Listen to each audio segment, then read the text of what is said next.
las personas deberían ya vacunarse contra esas vacunas que se llaman bivalentes, que todavía dan una potencia. Y lo voy a presentar rápidamente al doctor Eduardo Gotuso, especialista en enfermedades infecciosas, tropicales y profesor emérito de la Universidad Cayetano Heredia. Bienvenido, doctor Gotuso, a Exitosa. Muchas gracias por su invitación y con mucho gusto estoy en esta casa.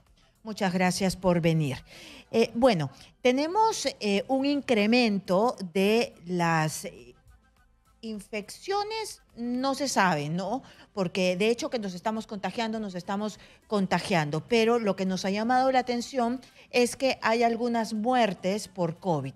¿Esto a qué se debe? ¿Por qué después de tantos años que usted tiene a cargo de estudiar estas enfermedades infecciosas, qué nos puede decir después de que la pandemia nos amaqueó tanto? ¿Qué es lo que estamos viviendo? Uno de los problemas que hay, que es bien importante que la población entienda, hay virus que son muy estables, no cambian a través de los años. Por ejemplo, uno se vacunó de fiebre amarilla y después de 50 años tiene anticuerpos contra fiebre amarilla. Uno se vacunó para hepatitis y tiene después de 30, 40 años anticuerpos. Sin embargo, estos nuevos virus lamentablemente van cambiando porque existe una gran población de virus en todo el mundo. Es decir, recuerda bien que se ha aceptado que hay como 8 millones de fallecidos, pero hay más de 800 millones de personas oficialmente infectadas. Entonces, el virus siempre puede mutar, o sea, va a ir cambiando. Es como tener un hijo y después tiene un nieto, pero ya en los últimos van cambiando. Y eso hace de que las vacunas pierdan y tu sistema de defensas pierdan potencia contra ellos. Entonces aparece una nueva variante, una nueva variante, una nueva variante, y eso es lo que ha ocurrido en los últimos 3 años y medio. En este momento en el Perú tenemos un brote inicial moderadamente importante de COVID, pero también de influenza y otros virus respiratorios. Exitosa. Nosotros estamos haciendo investigación en Cayetano y tenemos que hay virus sincicial respiratorio, virus de influenza y virus del COVID.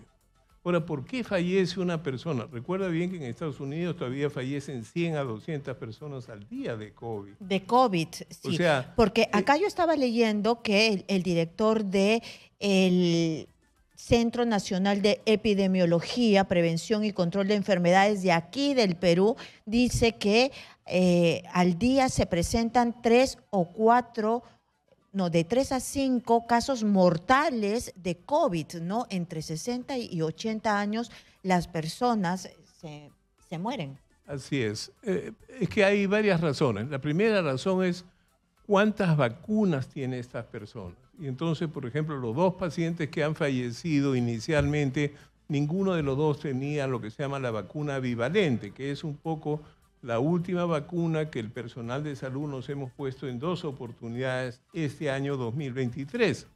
El 2024 las personas deberían ya vacunarse contra esas vacunas que se llaman bivalentes, que todavía dan una potencia.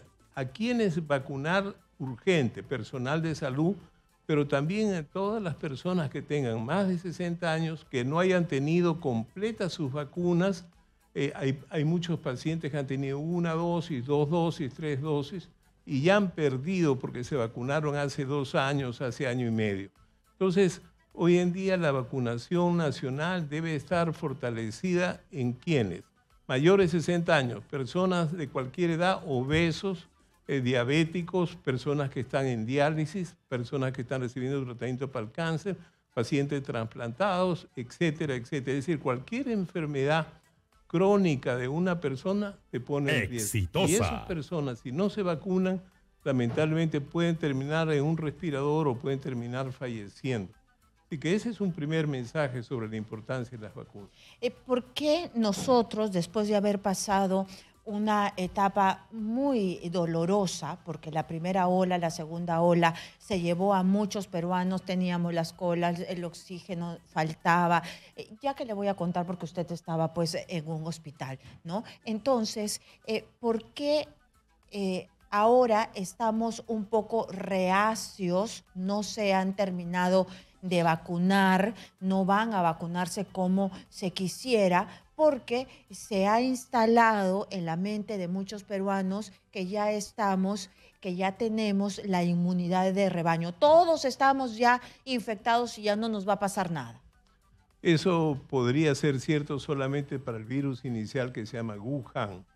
Pero hoy en día los virus que están circulando son muy alejados del Wuhan. O sea, son coronavirus, pero no se parecen nada. Es decir, digamos, en una familia, si uno dice, ¿se parece al bisabuelo? No, ya no se parece. Bueno, los nuevos virus son totalmente diferentes o muy diferentes, de tal manera que la persona debe recibir una vacuna apropiada para ese nuevo virus, que en este momento es un virus que la familia se llama Omicron.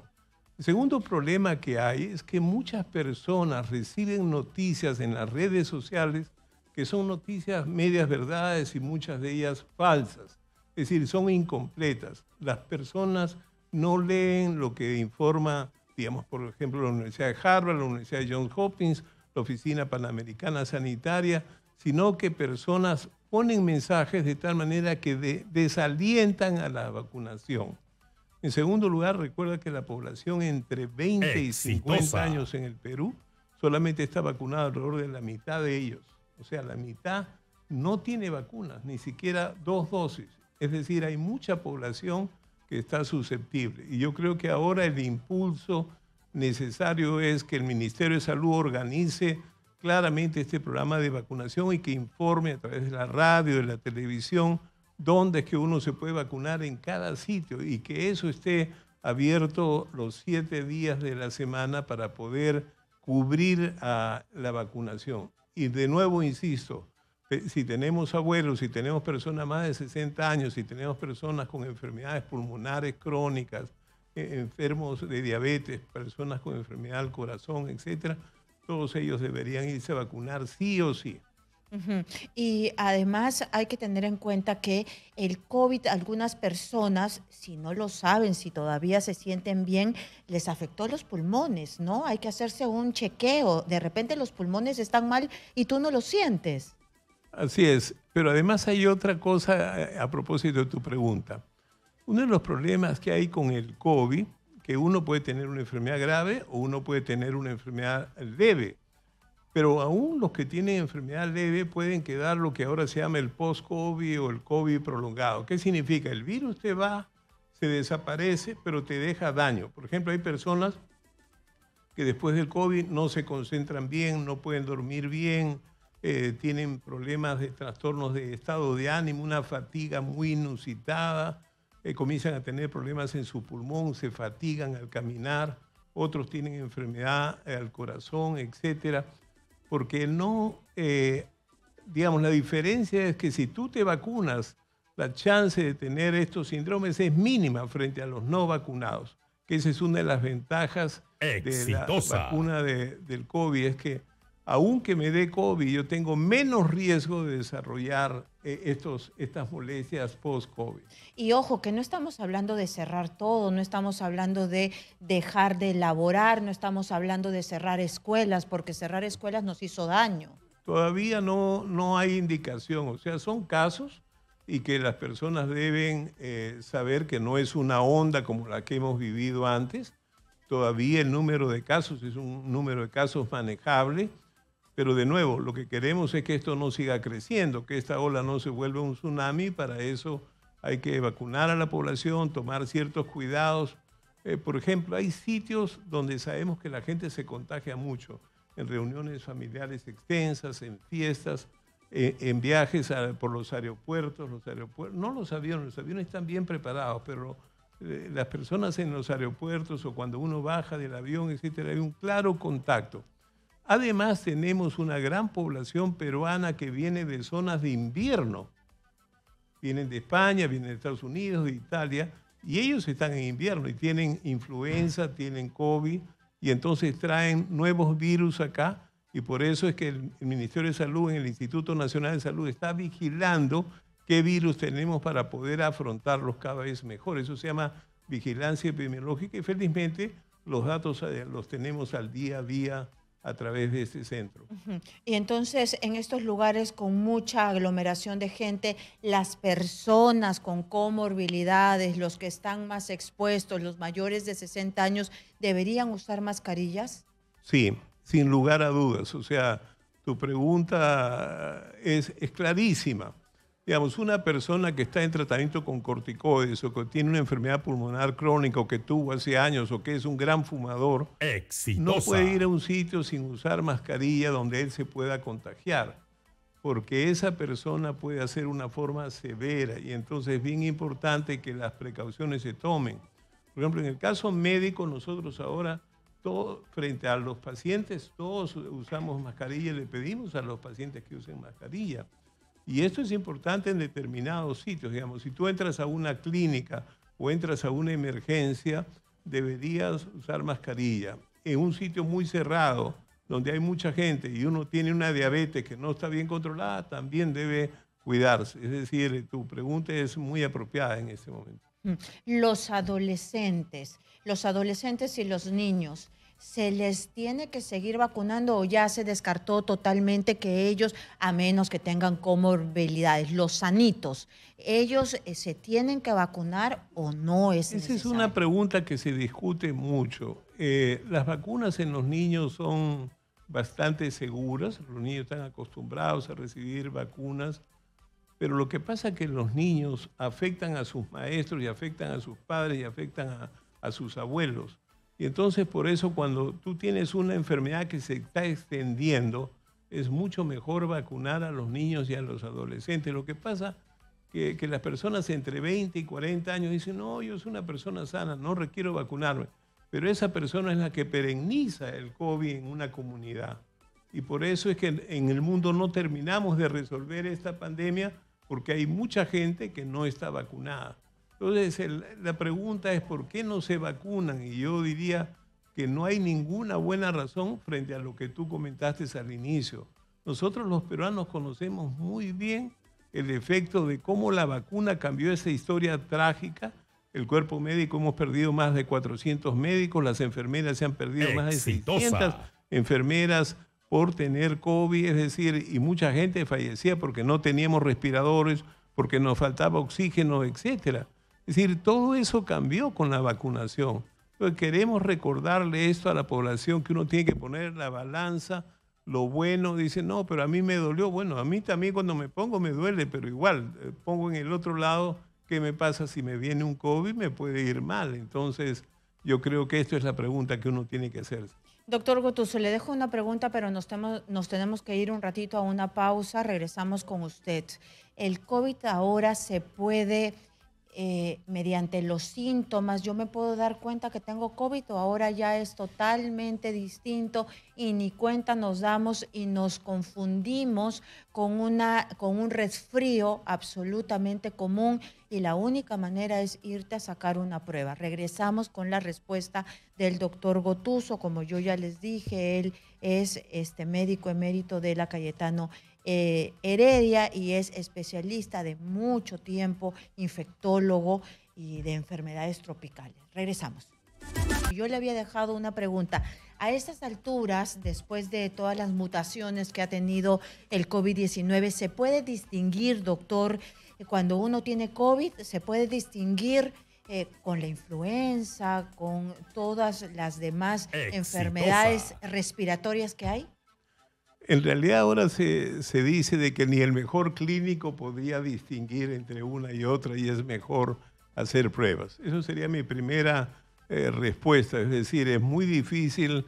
Sin embargo, hay algunas cosas que te ayudan. Por ejemplo, en la primera ola, mucha gente perdía el olfato y el gusto, ¿no? Hoy en día, después de 2 años, vuelve a aparecer lo mismo. Comienza a aparecer personas que pierden el olfato, pierden el gusto.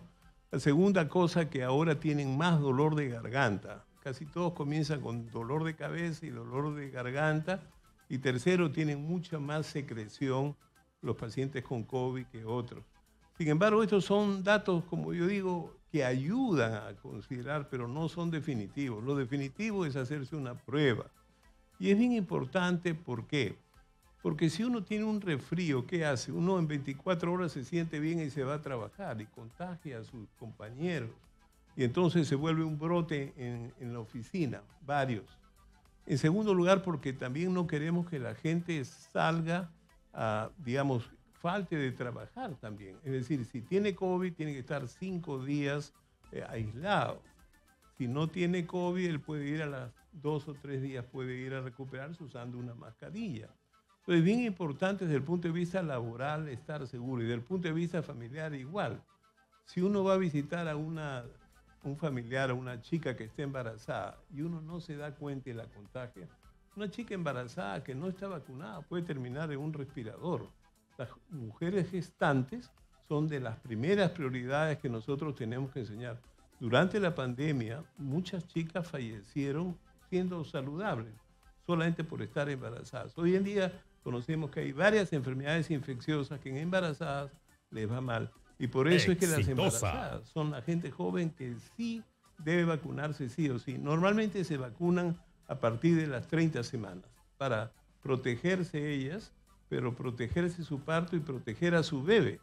O sea, el bebé al nacer, si se contagia de COVID, al mes o mes y medio, se puede morir fácilmente. Entonces, cuando tú vacunas a una gestante, la proteges a ella y proteges al recién nacido.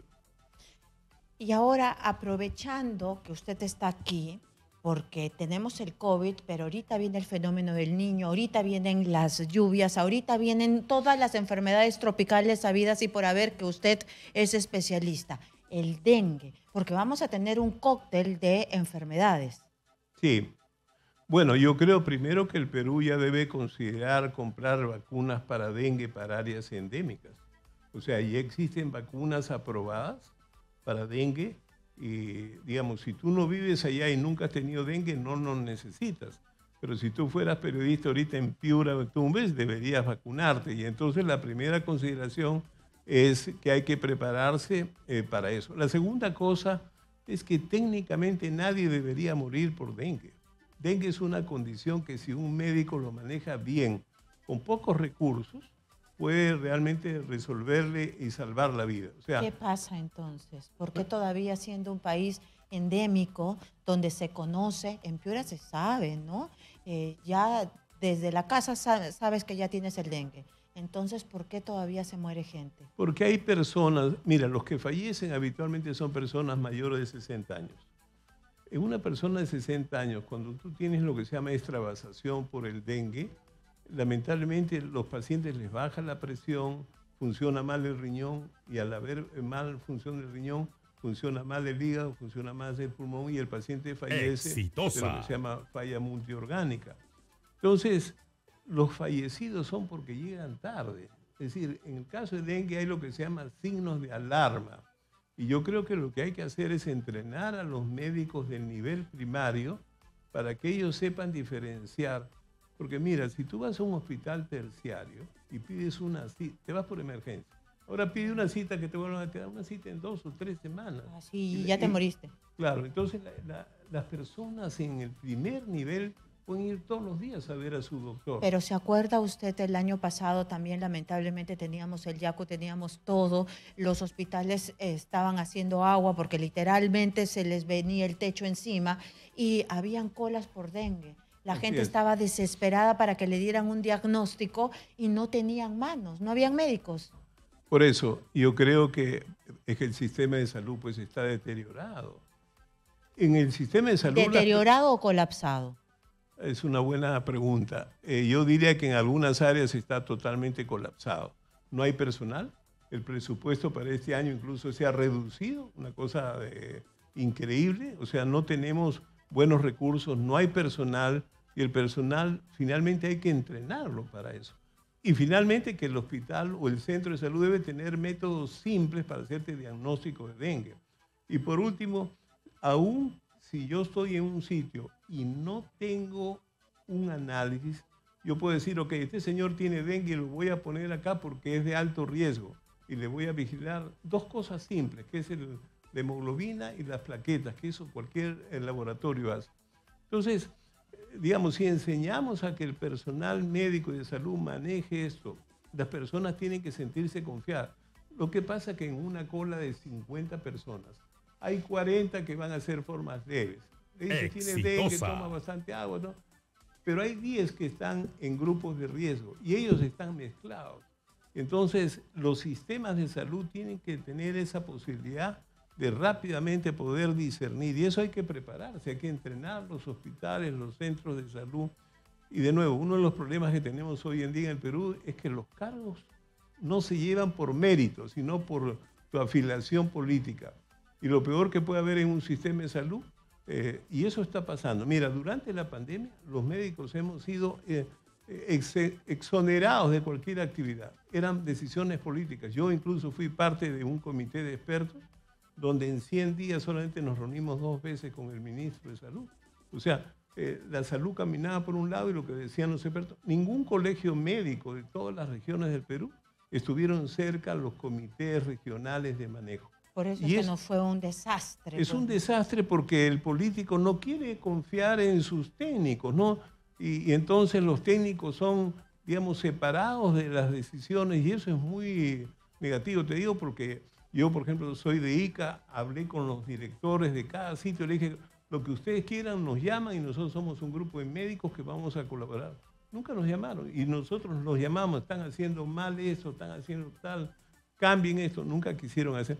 Reúnanse con el colegio médico de ahí, con las enfermeras de ahí. Entonces, yo hago una invocación para que el Ministerio de Salud en sus estructuras trabaje de cerca con los colegios profesionales, trabaje de cerca con la propia comunidad. La pregunta que tú me decías, ¿y por qué la gente no se vacuna?